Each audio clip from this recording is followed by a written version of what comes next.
Doubts बताइए बेटा, exercise 10.2 में किसी को कोई डाउट्स है तो? Question number 9। क्वेश्चन नंबर 9 से पहले किसी को कोई डाउट है? सर एग्जाम्पल 12 से बता दीजिए। एग्जाम्पल नंबर 12 और बताइए बेटा।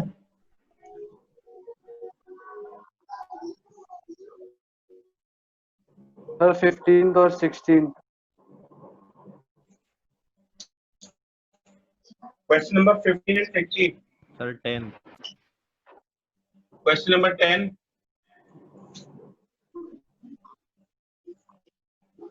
सर 11th 12th और 13th भी नहीं है। 11th 12th और 13। Yes sir.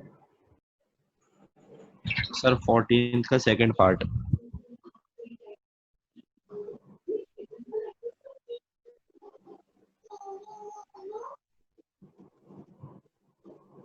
ठीक है, देखिए सबसे पहले example number 12।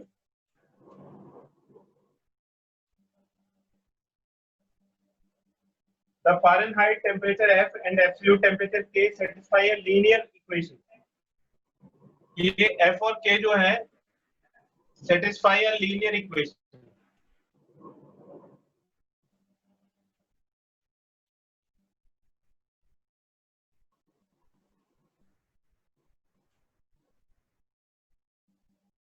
Given that K is equal to 273 when F is equal to 32. ये अगर लीनियर इक्वेशन को सेटिस्फाई करते हैं तो अगर इन दोनों में एक रिलेशन बनाओगे K और F में, ये सपोज करिए K है और ये F है, आप अगर इस लीनियर इक्वेशन को ड्रॉ करोगे तो एक स्ट्रेट लाइन बनेगी। लीनियर इक्वेशन का मतलब है कि उसका ग्राफ एक स्ट्रेट लाइन होगी। क्वेश्चन में कहता है कि K is equal to 273 when F is equal to 32.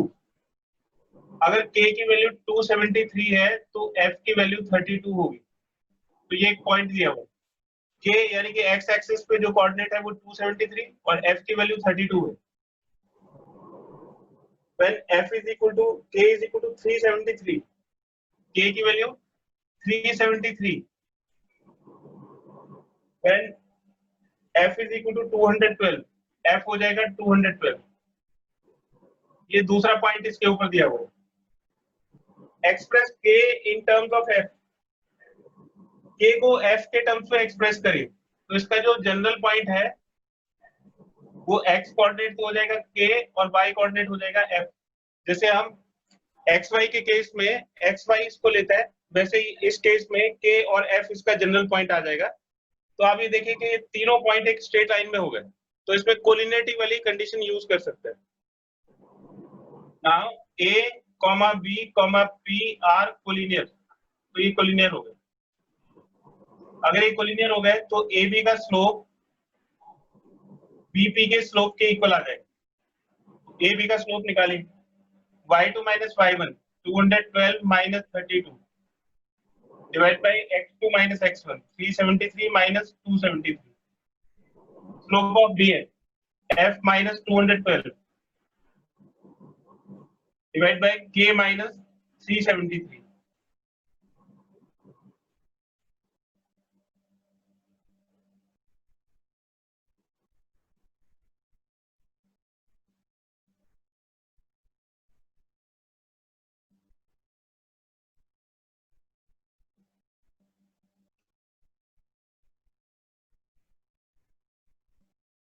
तो ये इक्वेशन बन गई, ये 0 से 0 कैंसिल हो गया और अब इसको सॉल्व कर लेंगे आगे। तो कहता है कि k in terms of f, k की वैल्यू f के टर्म्स में कैलकुलेट करनी है।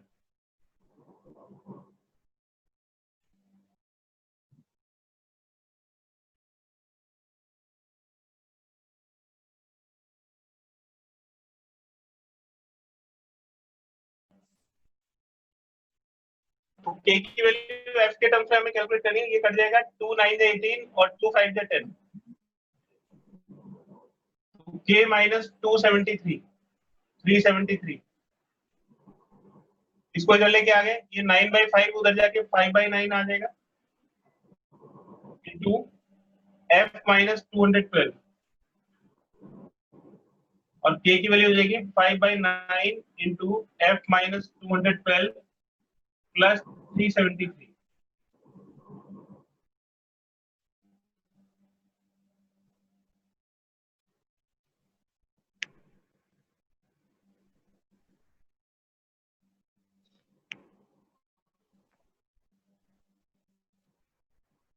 तो के और एफ का रिलेशनशिप आ गया।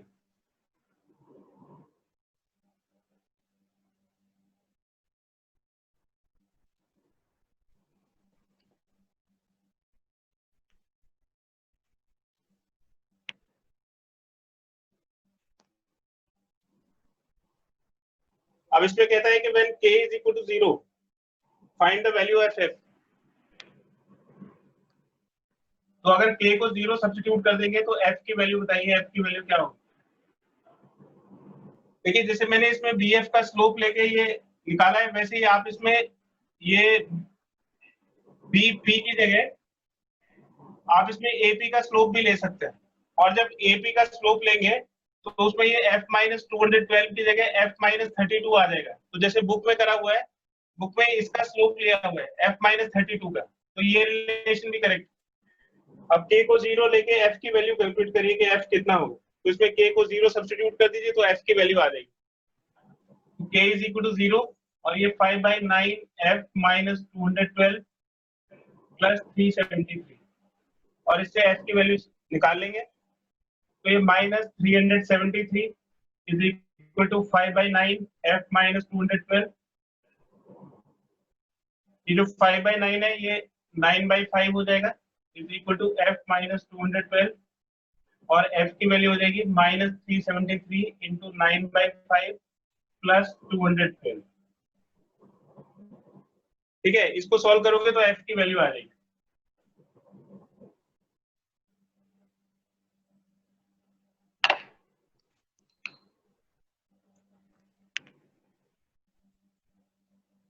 अब इसके बाद है क्वेश्चन नंबर 9।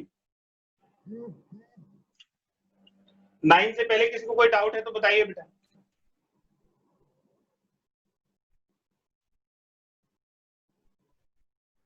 और इसमें एक और ध्यान रखिएगा, जैसे 5 से डिवीजन मुश्किल होता है तो इसको क्या करेंगे, 2 से ऊपर नीचे मल्टीप्लाई कर देंगे। तो इसको 2 से ऊपर मल्टीप्लाई करिए और 2 से नीचे मल्टीप्लाई करिए। ठीक है, तो 10 से डिवीजन आसान रहेगा 5 से डिवीजन की बजाय, तो इसको मल्टीप्लाई करके और इसमें ऐड कर देंगे तो इसका रिजल्ट आ जाएगा।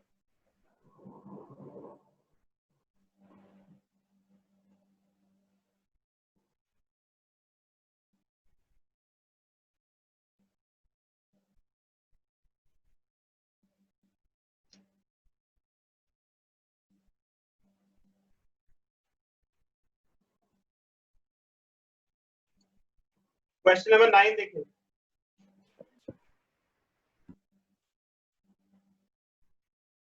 The vertices of triangle PQR, एक ट्राइंगल दिया हुआ है PQR।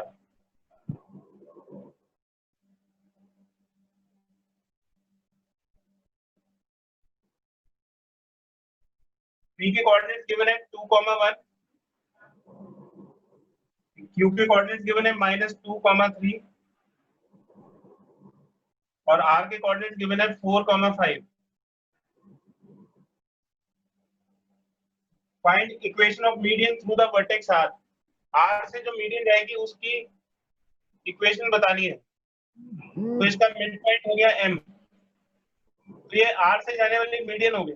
मीडियन का मतलब होता है कि वर्टेक्स से ऑपोजिट साइड के मिड पॉइंट को कनेक्ट कर दो तो उस वर्टेक्स से जाने वाली मीडियन बन जाएगी। अगर R से जाने वाली मीडियन बनानी है तो इसके ऑपोजिट साइड के मिड पॉइंट से इसको कनेक्ट कर दो। अब हमें M के कोऑर्डिनेट्स निकालने हैं, तो M के कोऑर्डिनेट्स हो जाएंगे x1 प्लस x2/2। इन दोनों का मिड पॉइंट निकालो। फिर y1 प्लस y2/2, तो ये 0/2 0 हो जाएगा और 4/2 2। M के कोऑर्डिनेट्स हो गए 0,2। अब देखिए मीडियन के ऊपर 2 पॉइंट आ गए, एक 0,2 हो गया, एक 4,5 हो गया। तो 2 पॉइंट्स वाली इक्वेशन हमें पता है। तो therefore equation of median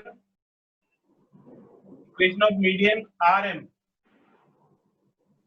y minus y1 is equal to y2 minus y1 divided by x2 minus x1 into x minus x1। ये लाइन की 2 पॉइंट्स फॉर्म है। इसमें x1 y1 और x2 y2 की वैल्यू डाल दीजिए। इस वाले पॉइंट को x1 y1 ले लीजिए और इस वाले पॉइंट को x2 y2 ले लीजिए और इस पे सब्स्टिट्यूट कर दीजिए। तो y minus y1 that is 2 y2 minus y1, 5 minus 2, x2 4 और x1 0, फिर x minus 0, तो हो गया y minus 2 is equal to 3 upon 4x, 4y minus 8 is equal to 3x, cross multiply कर दें तो हो जाएगा 3x minus 4y plus 8 is equal to 0। ये दोनों टर्म उस तरफ ले गए तो ये 4y नेगेटिव हो जाएगा, 8 प्लस हो जाएगा और लेफ्ट हैंड साइड में 0 बचेगा। तो ये मीडियन की इक्वेशन हो गई।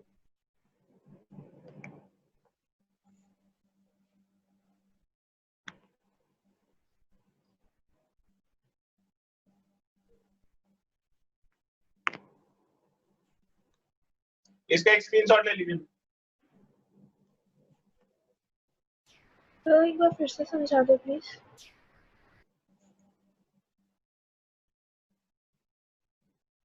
देखो बेटा क्वेश्चन था, इसमें पी क्यू आर इन तीनों के कोऑर्डिनेट्स गिवन है और आपसे पूछा है find equation of median through vertex R, इससे जाने वाली मीडियन की इक्वेशन फाइंड करनी।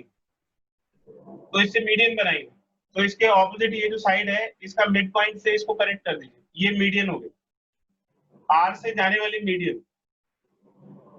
अब देखिए इस वाली लाइन के ऊपर मीडियन भी एक लाइन है, एक पॉइंट आपको पता है 4,5 और ये जो पॉइंट है ये P और Q का मिड पॉइंट होगा। तो हमने पहले P और Q का मिड पॉइंट निकाल लिया। 10th में आपने पढ़ा होगा mid point formula x1 plus x2 by 2, x1 plus x2 by 2, y1 plus y2 by 2। इस तरह से इसका मिड पॉइंट आ गया। अभी जो मीडियन है इसके ऊपर दो पॉइंट्स हो गए, एक ये पॉइंट हो गया 0,2 और दूसरा पॉइंट हो गया 4,5।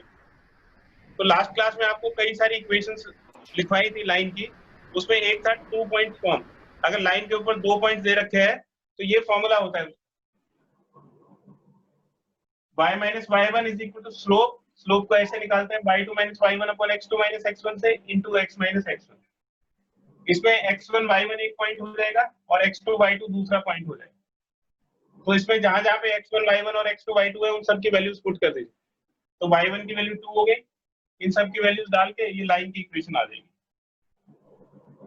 क्लियर है बेटा? Yes sir. क्वेश्चन नंबर 10 देखिए।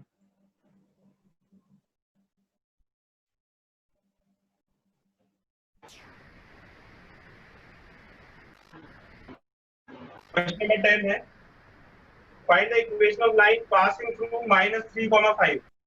कोई लाइन है ये -3,5 से पास करती है, ये इसके ऊपर एक पॉइंट दिया हुआ है -3,5 and perpendicular to the line through the points. और ये एक ऐसी लाइन के परपेंडिकुलर है जिसके ऊपर दो पॉइंट दे रखे हैं, एक पॉइंट है 2,5 और दूसरा पॉइंट है -3,6। ये सिचुएशन है और इसकी इक्वेशन फाइंड करनी है। इस वाली लाइन की इक्वेशन बतानी है। Find the equation of the line passing through this point. इस वाली लाइन की इक्वेशन फाइंड करनी है which is perpendicular to the line through the point. मतलब एक ऐसी लाइन के परपेंडिकुलर है जो दो पॉइंट से पास करती है। परपेंडिकुलर अगर आपको गिवन है, ध्यान से सुनिएगा, मोस्ट ऑफ द क्वेश्चन में यही कॉन्सेप्ट लगेगा। अगर आपको दो लाइंस आपस में परपेंडिकुलर दी हुई है या दो लाइंस आपस में पैरेलल दी हुई है या दो लाइंस के बीच में एंगल दिया हुआ है, तो वो इसलिए दिया हुआ होता है ताकि आप एक लाइन के स्लोप से दूसरी लाइन के स्लोप निकाल सके।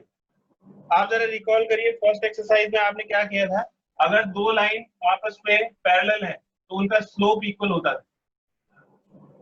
अगर दो लाइन आपस में परपेंडिकुलर है तो ये इक्वेशन बनती थी m1 m2 is equal to -y। यानी कि अगर आपको एक लाइन का स्लोप पता है तो दूसरी लाइन का स्लोप निकाल सकते हैं।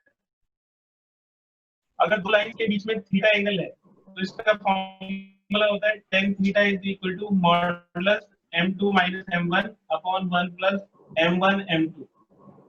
तो 50% क्वेश्चंस में ये इन्फॉर्मेशन होती है, या तो एक लाइन दूसरी लाइन के पैरेलल होगी या परपेंडिकुलर होगी या उन दोनों के बीच में एंगल होता है। ये इसलिए होता है ताकि आप एक लाइन के स्लोप से दूसरी लाइन का स्लोप निकाल सके। जैसे इसमें m1 की वैल्यू डालोगे तो m2 की वैल्यू आ जाएगी, इसमें m1 की वैल्यू डालोगे तो m2 की वैल्यू आ जाएगी अगर आपको थीटा पता है। तो यहाँ पे आपको परपेंडिकुलर की कंडीशन दी हुई है। ये लाइन इस वाली लाइन के परपेंडिकुलर है, इस लाइन के ऊपर तो 2 पॉइंट्स हैं, तो हम इसका स्लोप निकाल सकते हैं, इस वाली लाइन का स्लोप निकाल सकते हैं। तो slope of line P Q, इसको हमने m1 सपोज कर लिया, तो y2 minus y1 upon x2 minus x1 1 upon minus 5, तो इसका स्लोप हो गया minus 1 upon 5।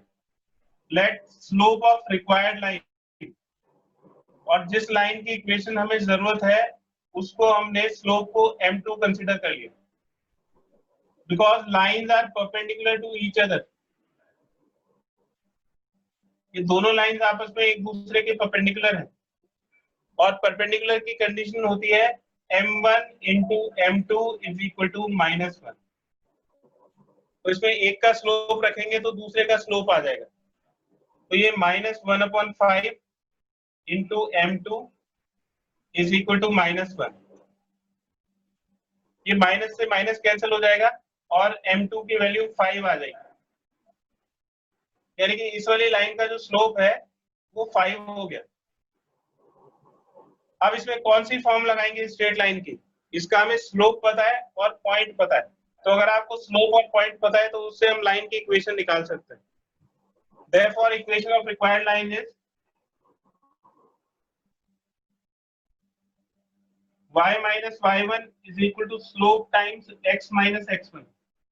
One point slope form, सबसे पहली वाली जो फॉर्म थी, अगर आपको पॉइंट दे रखा है और स्लोप दे रखा है तो आप इस वाली इक्वेशन को यूज करके वैल्यू कैलकुलेट कर सकते हैं। तो y माइनस y1 हो गया 5 is equal to slope, sorry slope भी 5 हो गया, और x माइनस x1 की वैल्यू हो गई -3, तो y minus 5 is equal to 5 times x plus 3। इसको सिंप्लीफाई करेंगे तो लाइन की इक्वेशन आ जाएगी, ये हो जाएगा y minus 5 is equal to 5x plus 15, that is 5x minus y plus हो जाएगा प्लस 20 इज इक्वल टू 0। ये लाइन की इक्वेशन हो जाएगी।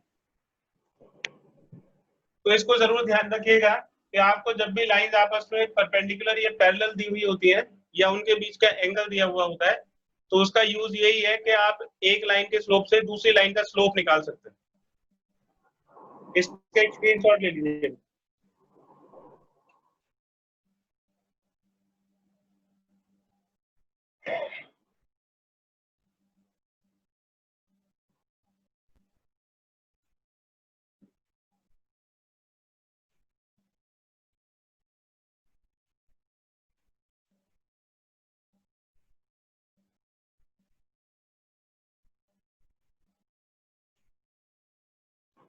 क्वेश्चन नंबर 11 देखिए। A line perpendicular to the line segment joining 1, 0 and 2, 3। एक लाइन सेगमेंट दिया हुआ है जो 1, 0 और 2, 3 को ज्वाइन करता है। एक लाइन इसके परपेंडिकुलर है, divides it in the ratio 1:n। ये इसको सपोज करिए कि P पॉइंट पे 1:n के रेशियो में डिवाइड करती है, यानी कि आपको दिया हुआ है AP upon BP is equal to 1/n।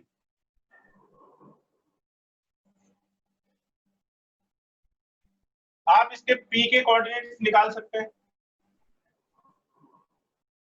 कौन सा फॉर्मूला लगाएंगे अगर P के कोऑर्डिनेट्स निकालने हो तो? सेक्शन फॉर्मूला, सेक्शन फॉर्मूला लगा देंगे। x कोऑर्डिनेट के लिए इसको इसके x कोऑर्डिनेट से मल्टीप्लाई करेंगे और इसको इसके x कोऑर्डिनेट से मल्टीप्लाई, तो 1 into 2 plus n into 1 divided by 1 plus n। बिल्कुल इसी तरह से y कोऑर्डिनेट के साथ करेंगे, इसको इसके y कोऑर्डिनेट के साथ मल्टीप्लाई करिए, इसको इसके y कोऑर्डिनेट के साथ मल्टीप्लाई करिए और डिवाइड बाय 1 प्लस n। तो p के कोऑर्डिनेट्स हो गए 2 plus n divide by 1 plus n, comma ये 0 हो गया 3/1 प्लस n। इस पॉइंट के कोऑर्डिनेट्स आ गए। इस लाइन की इक्वेशन की रिक्वायरमेंट है, ये वाली जो लाइन इसके परपेंडिकुलर है ए बी के, इस लाइन की इक्वेशन हमें फाइंड करनी है। पॉइंट आ गया आपके ऊपर। अब ये पहले जैसा क्वेश्चन बन गया, इस वाली लाइन के स्लोप से इस वाली लाइन का स्लोप आ जाएगा। इसको सपोज करिए कि ये क्यू है, पी क्यू। तो आप देखिए कि ए बी जो है वो पी क्यू के परपेंडिकुलर है, तो इसका मतलब ए बी का स्लोप इंटू पी क्यू का स्लोप ये -1 के इक्वल हो जाएगा। ए बी का स्लोप हम निकाल सकते हैं। ए बी का स्लोप क्या होगा, y2 माइनस y1 यानी कि 3 minus 0 upon x2 minus x1, तो 3 अपॉन 1, ये ए बी का स्लोप आ गया 3। तो अगर यहाँ पे ए बी के स्लोप की वैल्यू पुट करेंगे तो पी क्यू का स्लोप आ जाएगा, तो ये पी क्यू का स्लोप हो जाएगा -1/3। तो अब देखिए स्लोप आ गया और पॉइंट आ गया, तो स्लोप पॉइंट फॉर्म से हम इसकी इक्वेशन निकाल सकते हैं। तो therefore equation of required line is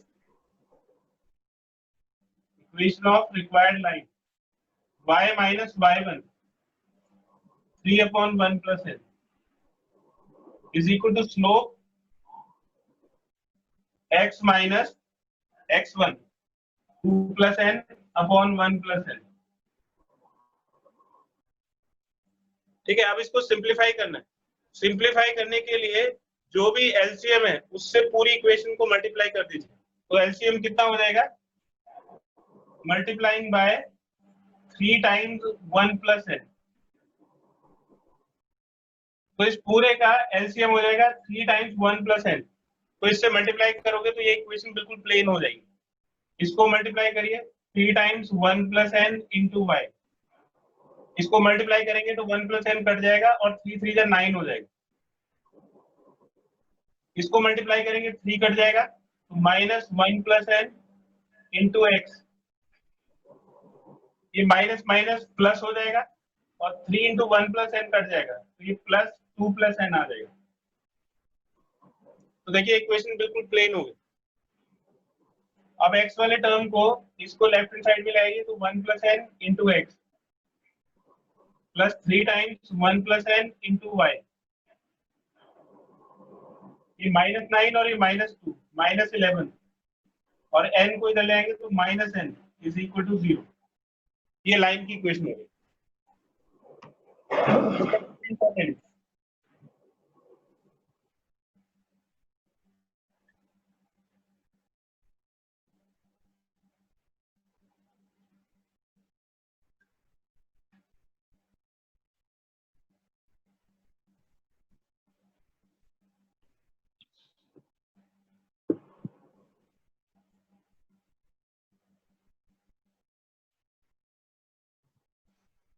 तो सेक्शन फॉर्मूले का यूज था और कंडीशन थी परपेंडिकुलर की।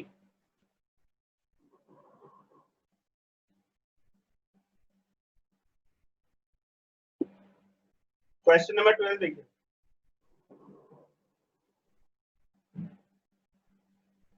Find equation of a line that cuts off equal intercept on the coordinate axis। जैसे कोई लाइन है, ये कोऑर्डिनेट एक्सिस के ऊपर इक्वल इंटरसेप्ट कट करती है। जैसे x इंटरसेप्ट है a और y इंटरसेप्ट है b, तो आपको गिवन है कि दोनों इंटरसेप्ट इक्वल है, यानी कि a b के इक्वल है। And passes through the point 2, 3, और जो लाइन है वो किसी पॉइंट 2, 3 से पास करती है। तो लाइन की इक्वेशन बतानी है कि लाइन की इक्वेशन क्या हो। Equation of line is, intercept form से लाइन की इक्वेशन होती है x upon a plus y upon b is equal to 1, लेकिन b तो a के इक्वल ही है, तो b को हमने a रख दिया because b is equal to a। इस पूरी इक्वेशन को a से मल्टीप्लाई कर दीजिए तो इक्वेशन प्लेन हो जाएगी। तो ये रहेगा x, ये y और इसको a से मल्टीप्लाई करेंगे तो ये a होगी। ये लाइन की इक्वेशन आ गई, लेकिन इसमें a नहीं पता है। अब a किसके ऊपर डिपेंड करता है, a डिपेंड करता है x और y के ऊपर। तो ये जो पॉइंट दिया हुआ है ये इसीलिए दिया हुआ है कि आप a की वैल्यू निकाल सकें। अभी जो लाइन है जिसकी इक्वेशन हमने निकाली है, पासेस थ्रू 2, 3, तो ये लाइन 2, 3 से पास करती है। तो x अगर 2 होगा, x अगर 2 होगा तो y की वैल्यू 3 होगी। यानी कि लाइन के ऊपर अगर कोई पॉइंट लाई करता है तो उस पॉइंट को आप x, y की प्लेस पे सब्स्टिट्यूट कर सकते हो, क्योंकि x, y हर एक पॉइंट को रिप्रेजेंट करता है। तो इसलिए x, y की प्लेस पे ये वाली वैल्यूज पुट कर दोगे तो a की वैल्यू आ जाएगी। a की वैल्यू आ गई 5। तो इक्वेशन नंबर 1 क्या हो जाएगी? a की वैल्यू यहाँ पे सब्स्टिट्यूट कर दीजिए, x + y = 5। ये आंसर होगा।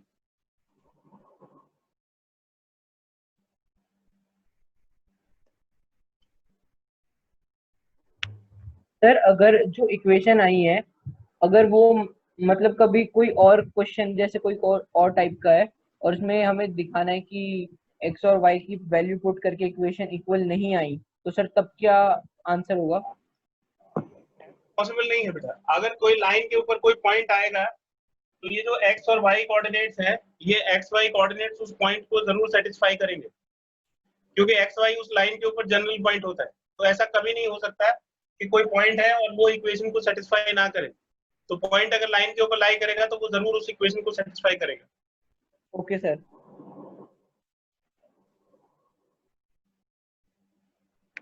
क्वेश्चन नंबर 13 जरा ट्राई करिए बेटा। क्वेश्चन नंबर 13 आप ट्राई करिए, 2 मिनट का टाइम है, वो बिल्कुल इसी तरह का क्वेश्चन है, थोड़ा दिमाग लगाइए।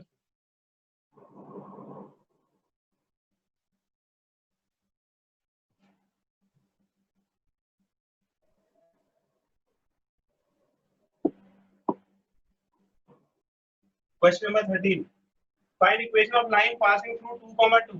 कोई लाइन है जो 2, 2 से पास करती है।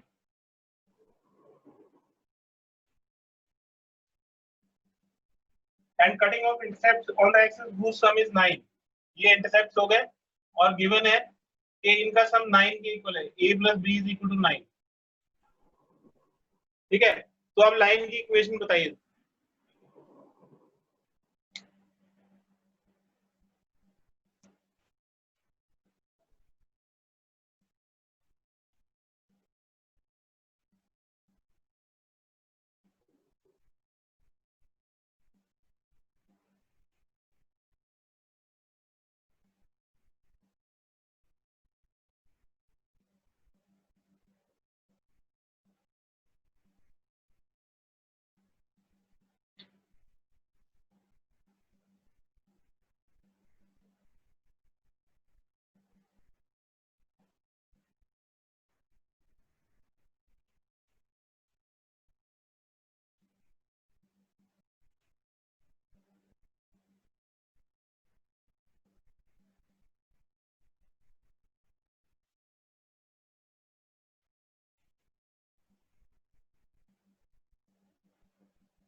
सर हाँ बेटा, ax minus sir ax minus 9x plus ay = a² - 9 है। ए तो आएगा नहीं बेटा, ए तो क्वेश्चन में दिया नहीं हुआ है, ए बी तो हमने अज्यूम करा है। Okay sir. ए और बी के टर्म्स में आंसर नहीं आ सकता है, क्योंकि क्वेश्चन में ए और बी नहीं गिवन है। लाइन की इक्वेशन क्या होगी?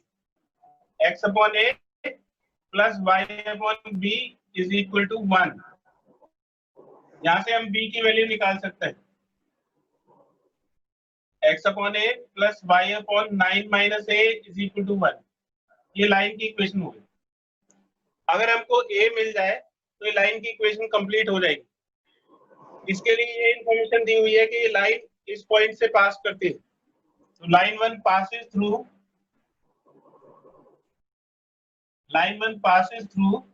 2, 2।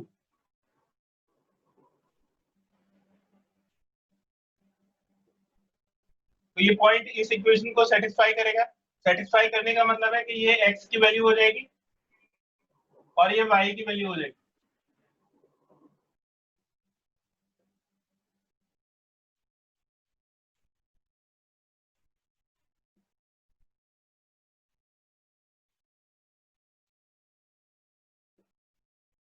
एलसीएम लेके इसको सॉल्व कर लीजिए, तो ये हो जाएगा 18 is equal to 9a minus a square, a square minus 9a plus 18 is equal to 0। Quadratic equation हो गई। इसको सॉल्व करके a की दो वैल्यूज आएंगी, स्प्लिटिंग द मिडिल टर्म से इसको सॉल्व कर दीजिए।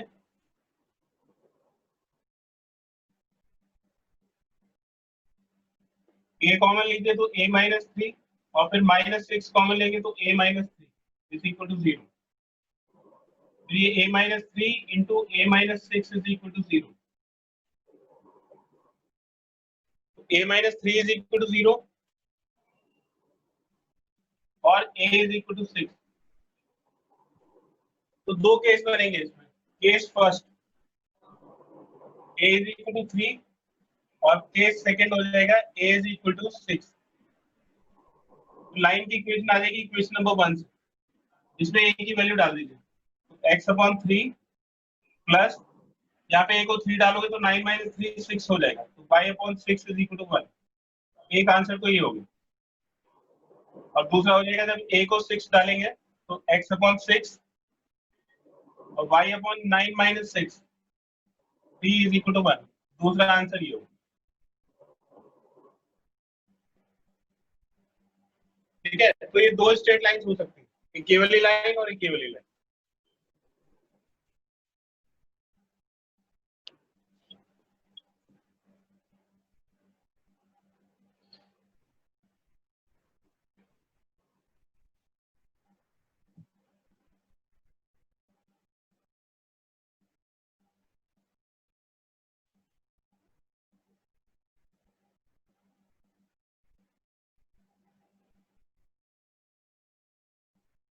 इसका एक स्क्रीनशॉट ले लीजिए।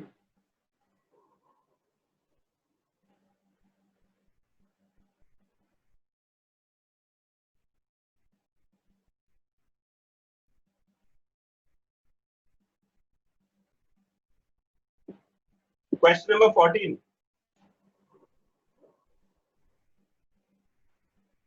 Find equation of line through the point 0, 2। एक लाइन है जो 0, 2 से पास करती है and making an angle of 2 pi by 3 with the positive x axis. तो देखिए इससे तो हम इसका स्लोप निकाल सकते हैं, tan 2 पाई बाई 3 120 डिग्री तो हो जाएगा tan 90 into 2 180 minus 60 minus tan 60 minus √3 इसका स्लोप आ गया। तो लाइन की इक्वेशन हो जाएगी y minus y1 is equal to slope times x minus x।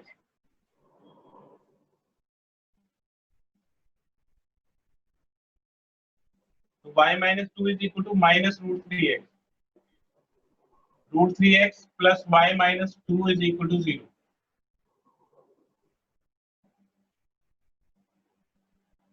तो ये लाइन की इक्वेशन हो गई।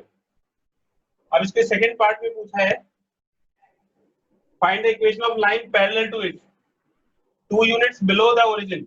ये ओरिजिन है तो इससे 2 यूनिट नीचे आना है और इसके पैरेलल एक और लाइन बनानी है। ये लाइन इसके पैरेलल है तो ये 0, -2 से पास करेगी।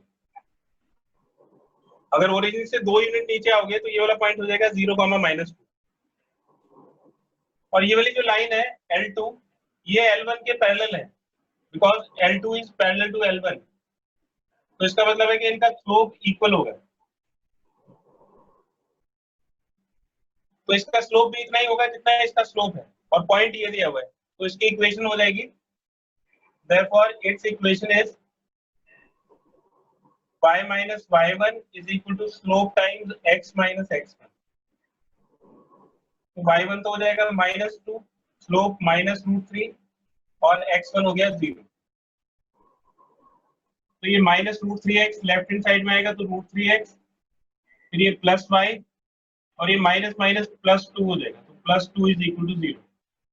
तो इस लाइन की इक्वेशन आ जाएगी √3x plus y plus 2 is equal to 0।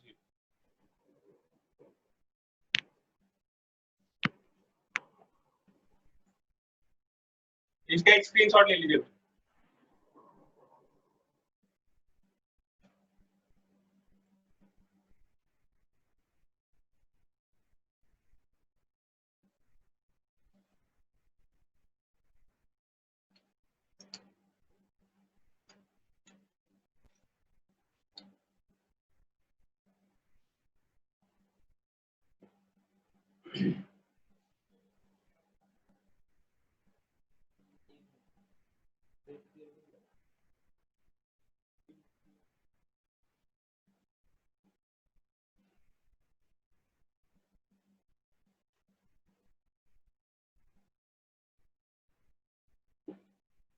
उसके बाद देखिए क्वेश्चन नंबर 15 है,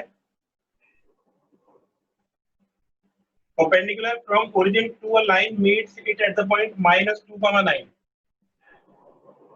ये देखिए ओरिजिन है और एक लाइन है उससे परपेंडिकुलर -2,9 पे मीट करता है, इसलिए लाइन हो गई। और यहाँ से परपेंडिकुलर ड्रॉप किया इसके ऊपर, तो ये जो परपेंडिकुलर है ये -2,9 पे इसको मीट करता है। ये सिचुएशन है। Find the equation of the line, line की इक्वेशन निकालनी।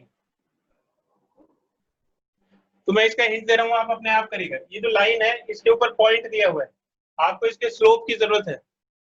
आप इस वाली लाइन का स्लोप निकाल सकते हो। इस वाली लाइन के ऊपर 2 पॉइंट पता है, एक ओरिजिन और एक ये पॉइंट हो गया। y2 - y1 upon x2 - x1 से इसका स्लोप आ जाएगा, उसको m1 नाम दे दीजिए। m1 हो गया y2 - y1 upon x2 - x1। ये इसको हमने लाइन 1 और इसको लाइन 2 लिख दिया। अब लाइन 1 और लाइन 2 एक दूसरे के परपेंडिकुलर है, यानी कि m1 m2 is equal to -1।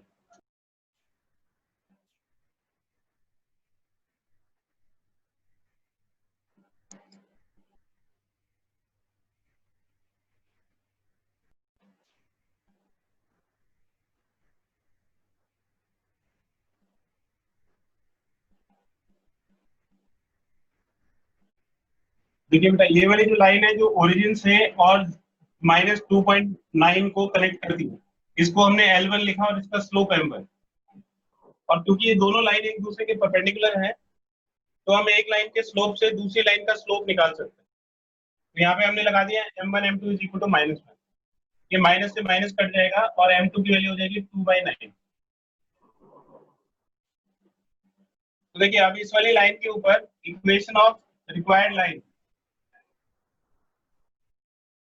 L2, तो इसकी इक्वेशन, अब इसके ऊपर हमें एक पॉइंट पता है और स्लोप पता है, तो स्लोप पॉइंट फॉर्म का फॉर्मूला लगा देंगे, y - y1 is equal to slope times x - x1। y - y1 हो जाएगा 9 और स्लोप हो गया 2/9 इंटू x - x1। x1 की वैल्यू हो गई -2, तो 9y - 81 is equal to 2x + 4।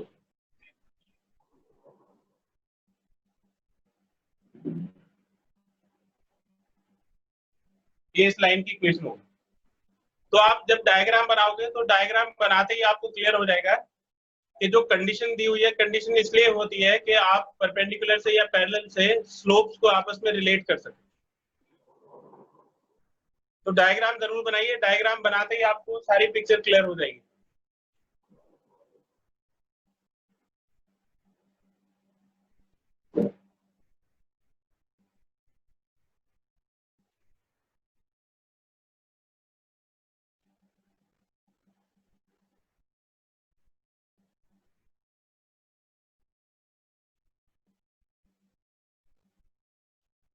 इसका एक स्क्रीनशॉट ले लीजिए।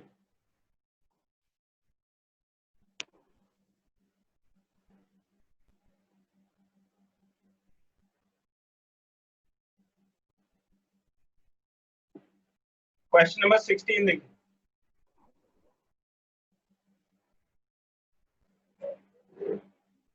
L एक रॉड का लेंथ दिया हुआ है और C दिया हुआ है temperature in Celsius.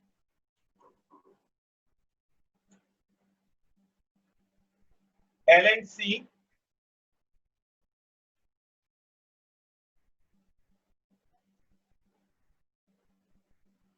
are related linearly।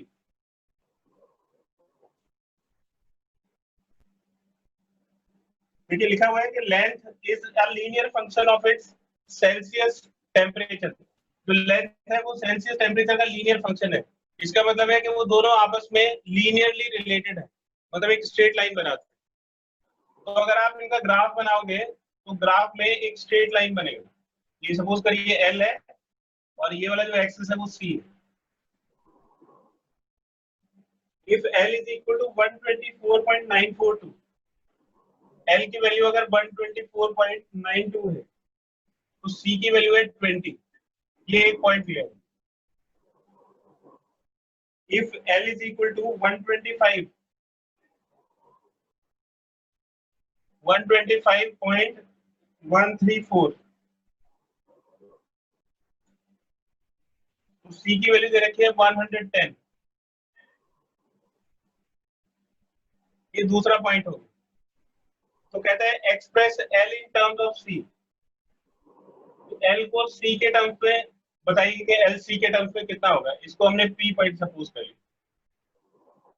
तो क्योंकि ये तीनों पॉइंट एक लाइन के ऊपर लाई करते हैं, ए बी पी कोलिनियर है, तो कोलिनियरिटी की कंडीशन लगा देंगे। ए बी का स्लोप बी पी के स्लोप के इक्वल होगा या ए पी के स्लोप के इक्वल होगा। इसका स्लोप और ए पी का स्लोप, तीनों का स्लोप इक्वल होगा। तो हम इसको ऐसे लिख सकते हैं, ए बी का slope is equal to A P का स्लोप। इसमें ये फायदा होगा कि ये छोटा टर्म है, ये बड़ा टर्म है। अगर आप ए के साथ स्लोप निकालोगे तो ये छोटा टर्म आएगा, कैलकुलेशन थोड़ी आसान होगी। वैसे आप दोनों में से किसी भी मेथड से कर सकते हैं।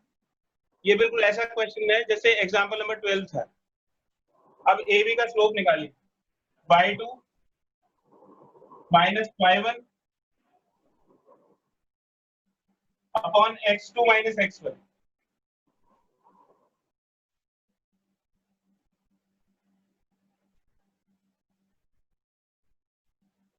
और फिर एपी का स्लोप, तो एपी का स्लोप हो जाएगा y2 माइनस y1 यानी कि c minus 20 divided by l minus 124.92। ठीक है। अब इसको सॉल्व करके, जब इसको सॉल्व करोगे क्रॉस मल्टीप्लाई करके, ये 90 हो जाएगा into l minus 124.92 is equal to c minus 20। और इसको सॉल्व कर दें। ठीक है। इसको सॉल्व करने के बाद आप l की वैल्यू निकाल लोगे c के टर्म। तो ये कैलकुलेशन आप कर लीजिएगा। कॉन्सेप्ट बड़ा आसान है, बस आपको स्लोप को इक्वेट करना है। तो l की वैल्यू c के टर्म्स में आ जाएगी। इसके आगे वाला जो क्वेश्चन है, क्वेश्चन नंबर 17, जैसे इसमें l और c रिलेटेड है, क्वेश्चन नंबर 17 में क्वांटिटी और प्राइस रिलेटेड है। मतलब मिल्क का क्वांटिटी दी हुई है और उसके रिस्पेक्टिव प्राइस दी हुई है। तो एक तरफ क्वांटिटी ले लेंगे, एक तरफ प्राइस ले लेंगे। तो क्वांटिटी और प्राइस के टर्म्स में आपको कोऑर्डिनेट्स मिल जाएंगे। ठीक है। तो नेक्स्ट क्वेश्चन भी ऐसा ही है। तो जब भी आपको ऐसा आए कि भाई दो क्वांटिटीज आपस में लीनियर फंक्शन बनाती हैं या लीनियरली रिलेटेड है, तो आप एक डायग्राम बनाइए, उसमें पॉइंट्स को मार्क करिए और स्लोप्स को इक्वेट कर दीजिए। ये कर लोगे कैलकुलेशन, आप एल की वैल्यू निकाल लोगे सी के टर्म्स में। Yes sir.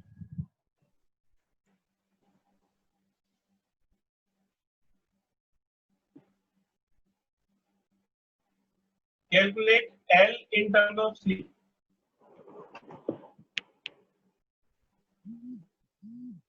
और 17th क्वेश्चन भी बिल्कुल इसी के जैसा है।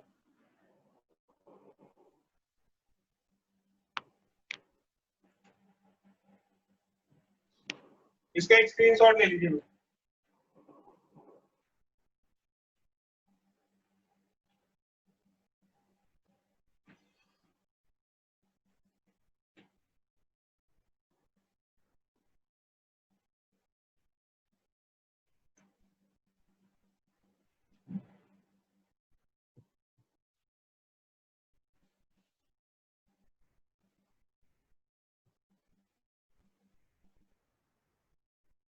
और किसी को कोई डाउट है बेटा? ये जितने डाउट्स आपने बोले थे वो तो सब हो गए।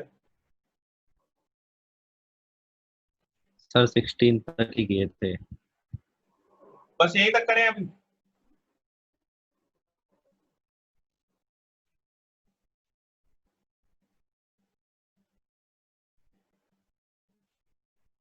ठीक है बेटा, एक क्वेश्चन नंबर 18 देख लीजिए, 19 आप अपने आप कर लीजिएगा। Question number 18, B, A, B is the midpoint of a line segment between the axes. ये जो एक्सिस होता है, एक्सिस इसका मतलब होता है एक्स एंड वाई एक्सिस। तो यहाँ पे जो दोनों कोऑर्डिनेट एक्सिस लिखे हुए हैं उसका मतलब है एक्स एंड वाई एक्सिस। इन दोनों के बीच में एक लाइन सेगमेंट है, सपोज करिए लाइन सेगमेंट हो गया A B. B is the midpoint of this line segment. B है वो इसका मिड पॉइंट है,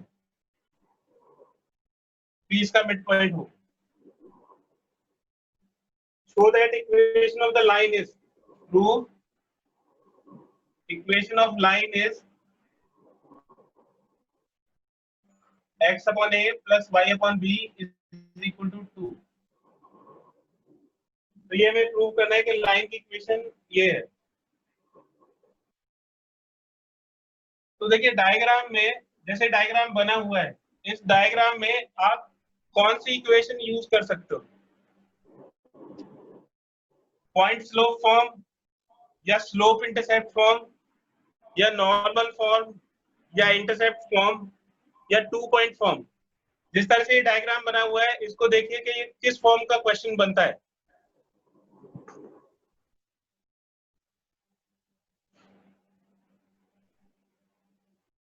देखिए ये इसमें एक तो आपको एक्स इंटरसेप्ट दिखाई दे रहा है ना, एक ये वाई इंटरसेप्ट दिखाई दे रहा है। तो अगर मैं एक्स इंटरसेप्ट को एच कंसीडर कर लूं और वाई इंटरसेप्ट को के कंसीडर कर लूं,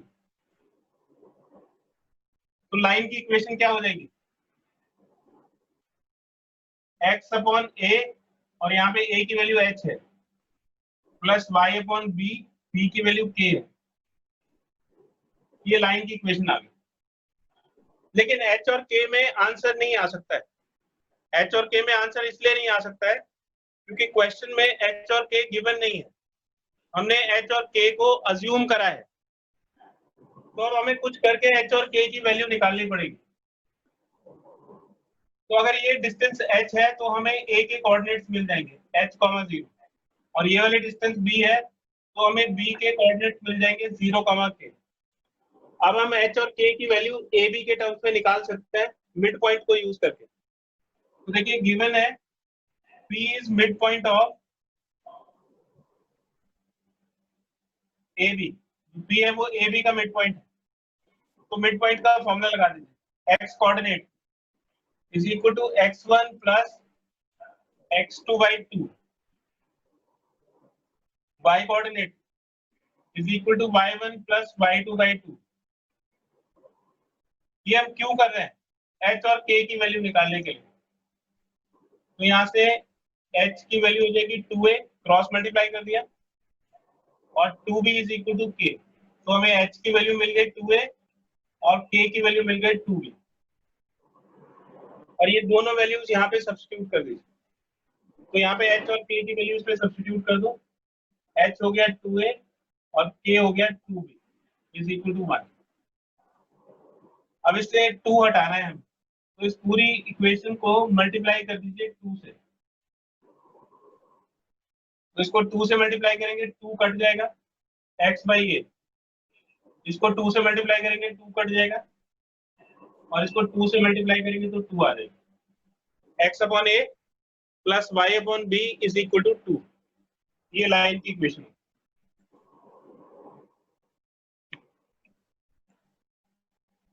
लास्ट वाला क्वेश्चन पढ़ के जरा सोच के बताइए कैसे सॉल्व करेंगे।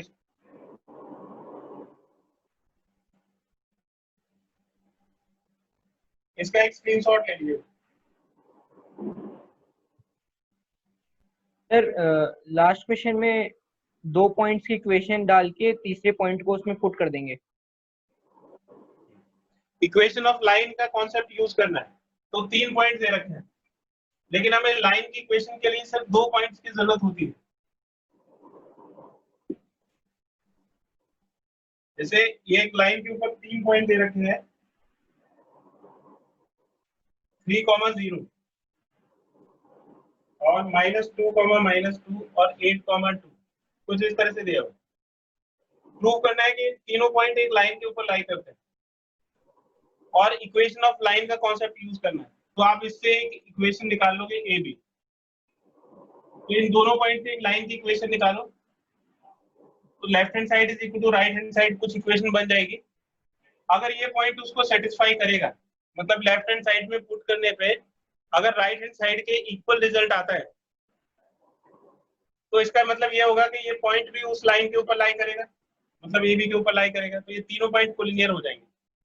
और अगर left hand side right hand side के इक्वल नहीं आता है, तो इसका मतलब है कि ये पॉइंट उस लाइन के ऊपर लाई नहीं करेगा, तो फिर ये तीनों पॉइंट कोलिनियर नहीं होंगे।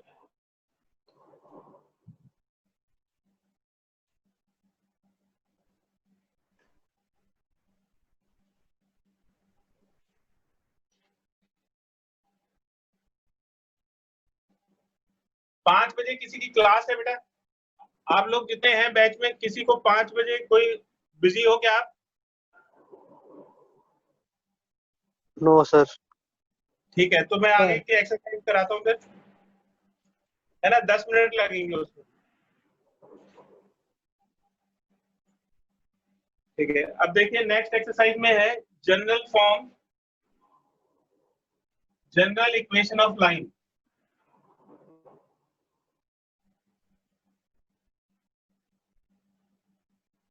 जनरल इक्वेशन ऑफ लाइन आप किसी भी तरह से सॉल्व करोगे लाइन को, तो इस तरह की इक्वेशन बनेगी।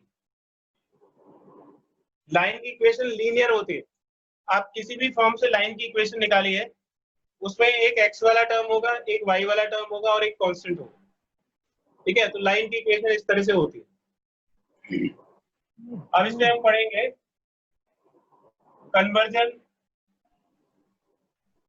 Of equation of a line.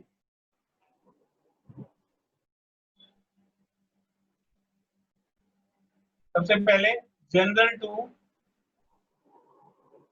Slope intercept form.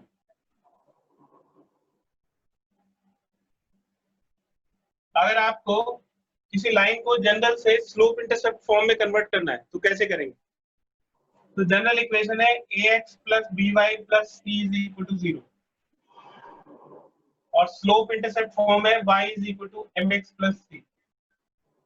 तो हमें इस इक्वेशन को इस फॉर्म में कन्वर्ट करना है, तो बड़ा आसान है, हमें सिर्फ इससे y की वैल्यू कैलकुलेट करनी है। तो by हो जाएगा माइनस ax माइनस c। तो इससे अगर y की वैल्यू निकालेंगे तो y हो जाएगा minus a upon b x और ये माइनस c अपॉन बी। इस पूरी इक्वेशन को हमने b से डिवाइड कर दिया, तो हमें y की वैल्यू मिल गई। अब हम इसको इससे कंपेयर कर सकते हैं mx प्लस c से। तो आप जब इससे कंपेयर करोगे तो m की वैल्यू हो जाएगी माइनस a अपॉन बी और c की वैल्यू हो जाएगी माइनस c अपॉन बी। तो ये m तो स्लोप हो गया और c हो गया y इंटरसेप्ट। आप इसको यूज एज अ फॉर्मूला, आगे की एक्सरसाइज में आप इसको एक फॉर्मूले की तरह यूज करोगे। अगर आपको लाइन की इक्वेशन दी हुई है तो आप डायरेक्टली उसका स्लोप निकाल सकते हो, m is equal to minus a upon b. For example find slope of 2x plus 3y is equal to 7। इसका स्लोप निकालना है। देखिए इसको हम ऐसे लिख सकते हैं 2x plus 3y minus 7 is equal to 0 और इसको इससे कंपेयर करोगे तो a की वैल्यू हो जाएगी 2, b की वैल्यू हो जाएगी 3 और c की वैल्यू हो जाएगी माइनस 7। तो स्लोप का फॉर्मूला आया हमारा minus a upon B. Slope है माइनस a अपॉन बी।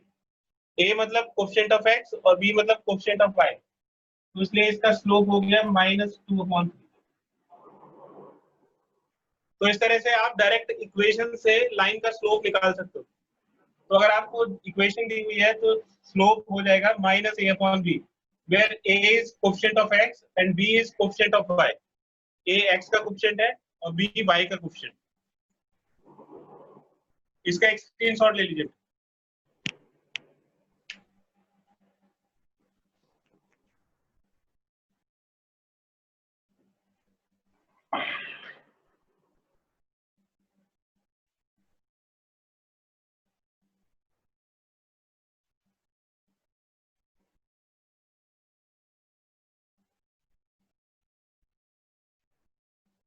इसका नेक्स्ट टॉपिक है general to intercept form. General को इंटरसेप्ट फॉर्म में कैसे कन्वर्ट करेंगे? तो जनरल है ax plus by plus c is equal to 0 और इंटरसेप्ट फॉर्म है x upon a plus y upon b is equal to 1।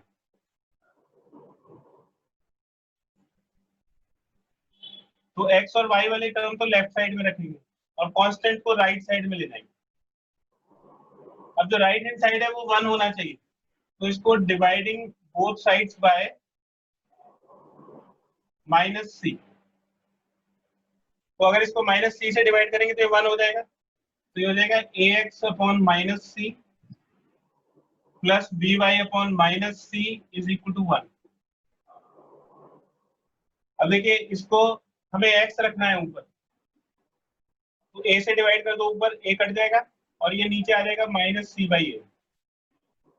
फिर b से डिवाइड कर दो ऊपर, b कट जाएगा और नीचे डिवाइड करोगे तो -c/b। आप इसको ऐसे भी समझ सकते हो कि a अगर यहाँ से हटेगा तो इसके नीचे आ जाएगा, क्योंकि a ऊपर चला जाता है। इसी तरह से b इसके नीचे आ जाएगा, तो ये फॉर्म बन गई intercept form x upon a plus y upon b is equal to 1। तो x इंटरसेप्ट की वैल्यू हो जाएगी -c/a और y इंटरसेप्ट की वैल्यू हो जाएगी -c/b।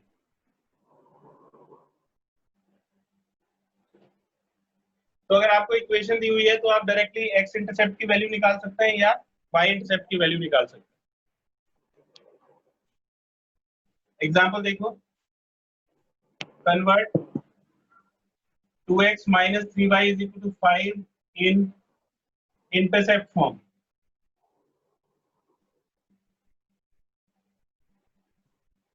तो ये 2x minus 3y is equal to 5 है, इसको दोनों तरफ 5 से डिवाइड कर दो।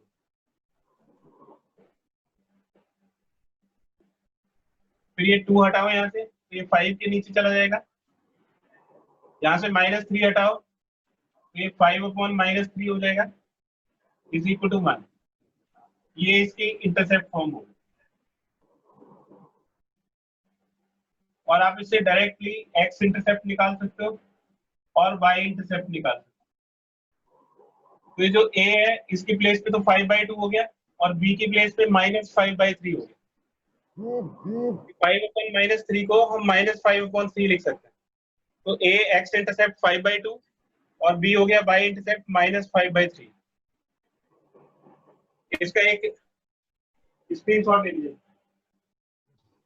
सर एक बार ये ax minus c plus by minus c upon minus c equal to 1 के अगला वाला स्टेप बता दो सर। इसको ऊपर नीचे a से डिवाइड करो, ऊपर भी a से डिवाइड करो, नीचे भी a से। कर सकते हैं ना ऐसा? Yes sir. तो ऊपर a से डिवाइड करोगे तो x बचेगा और नीचे a से डिवाइड करोगे तो c/a। Okay sir. ऐसे इसको ऊपर नीचे b से डिवाइड करो, तो ऊपर तो b कट जाएगा और नीचे आ जाएगा -c/b। तो ये इस फॉर्म में कन्वर्ट हो जाएगा x upon small a y upon small b is equal to 1। ऐसे ही हमने इसको 2 से डिवाइड कर दिया, ऊपर 2 से डिवाइड करोगे x बचेगा, नीचे 2 से डिवाइड करोगे तो 5/2। इसको -3 से डिवाइड किया, -3 से इसलिए क्योंकि बीच में प्लस लाना है हमें। तो इसको -3 से डिवाइड करोगे तो +1 आ जाएगा और इसको -3 से डिवाइड करोगे तो -5/3 आ जाएगा। Okay sir. इसका एक स्क्रीनशॉट ले लीजिए।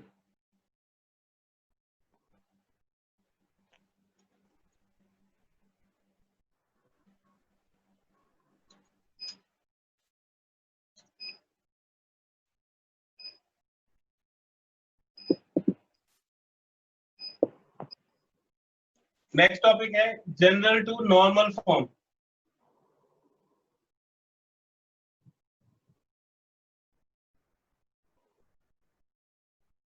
तो जनरल इक्वेशन तो होती है ax plus b y plus c is equal to 0 और नॉर्मल इक्वेशन होती है x cos alpha plus y sin alpha is equal to p।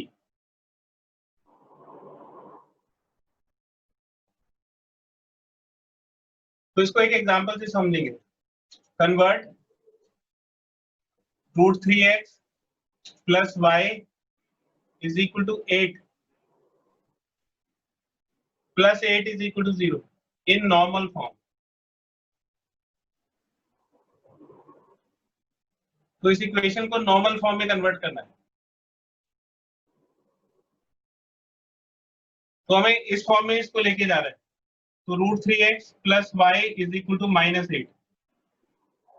तो एक्स वाई वाले टर्म्स को तो लेफ्ट साइड में रखेंगे और जो कांस्टेंट है उसको राइट साइड में ले जाएंगे। अब इसकी प्लेस पे p आना चाहिए। p होता है डिस्टेंस फ्रॉम ओरिजिन। p क्या चीज होती है? जैसे नॉर्मल फॉर्म में p अगर आप देखोगे तो ये p होता है, लेंथ होती है ये, और लेंथ नेगेटिव नहीं हो सकती, मतलब ये वाला टर्म नेगेटिव नहीं होना चाहिए। तो इसको -1 से मल्टीप्लाई कर दीजिए। √3x minus y is equal to 8। तो इसको ध्यान रखना है कि right hand side must be positive, right hand side must be positive. अब देखिए ये जो x है इसके साथ cos अल्फा, मतलब ये cos का टर्म होना चाहिए और ये sin का टर्म होना चाहिए। cos और sin में आपस में क्या रिलेशन होता है? cos square alpha plus sin square alpha is equal to 1। अगर यहाँ पे cos स्क्वायर अल्फा देखोगे तो 3 आएगा और इसका cos स्क्वायर अल्फा देखोगे तो 1 आएगा। इन दोनों का सम कितना हो जाएगा? 4। तो cos square alpha plus sin square alpha 1 नहीं आ रहा है। तो इसको cos अल्फा और इसको sin अल्फा में कन्वर्ट करने के लिए division bye √a square plus b square minus √3 square plus -1 square 2 से डिवाइड कर देंगे। इसको जरा ध्यान से सुनिएगा। cos अल्फा होता है बेस अपॉन हाइपोटेन्यूज, तो ये जो cos अल्फा है इसकी जगह बेस अपॉन हाइपोटेन्यूज आएगा और इसकी जगह आएगा परपेंडिकुलर अपॉन हाइपोटेन्यूज। और आपको पता है कि आप बेस और परपेंडिकुलर से हाइपोटेन्यूज निकाल सकते हैं। अगर इसको बेस लेंगे और इसको परपेंडिकुलर लेंगे तो इससे हाइपोटेन्यूज आ जाएगा 2। बेस और परपेंडिकुलर को अगर हाइपोटेन्यूज से डिवाइड करेंगे तो वो cos अल्फा और sin अल्फा में कन्वर्ट हो जाएगा। इसलिए इस पूरी इक्वेशन को 2 से डिवाइड कर दीजिए। तो ये हो जाएगा -√3/2 x और ये हो जाएगा -1/2 y और इसको 2 से डिवाइड करेंगे तो ये 8/2 यानी कि 4 हो जाएगा। तो अब ये cos अल्फा हो गया, ये sin अल्फा हो गया। तो अब हम इसको कंपेयर कर सकते हैं cos अल्फा से और इसको कंपेयर कर सकते हैं sin अल्फा से। ठीक है, तो अब इसको हमें cos अल्फा लिखना है तो अल्फा की वैल्यू निकालनी पड़ेगी और इसको sin अल्फा लिखना है तो अल्फा की वैल्यू कैलकुलेट करनी पड़ेगी। अब हमारे पास ये सिचुएशन है, cos अल्फा की वैल्यू तो हो गई -1/2 -√3/2 और sin अल्फा हो गया -1/2। तो इसे अल्फा कैसे निकालें? तो cos अल्फा और sin अल्फा दोनों नेगेटिव है, इसका मतलब अल्फा जो है वो थर्ड क्वाड्रेंट में लाई करेगा। अगर cos अल्फा और sin अल्फा दोनों नेगेटिव है तो एंगल थर्ड क्वाड्रेंट में होगा। ये ट्रिग्नोमेट्री में हमने पढ़ा है। तो थर्ड क्वाड्रेंट का जो फॉर्मूला होता है वो होता है 180 प्लस थीटा। अब cos अल्फा के लिए √3/2 30 डिग्री के लिए होता है तो ये 30 डिग्री होगी, यानी कि पाई प्लस पाई/6 तो 7 पाई/6 होगी। तो cos अल्फा की वैल्यू हो जाएगी 7 पाई/6 और ये y sin 7 पाई/6 इज इक्वल टू 4। ये इसकी नॉर्मल फॉर्म आ गई।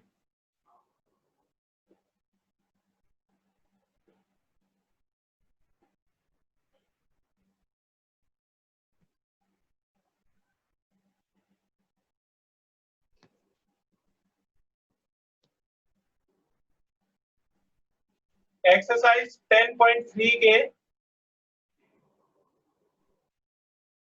क्वेश्चन नंबर 1, 2 और 3 करने हैं। ये आज के लिए होमवर्क है।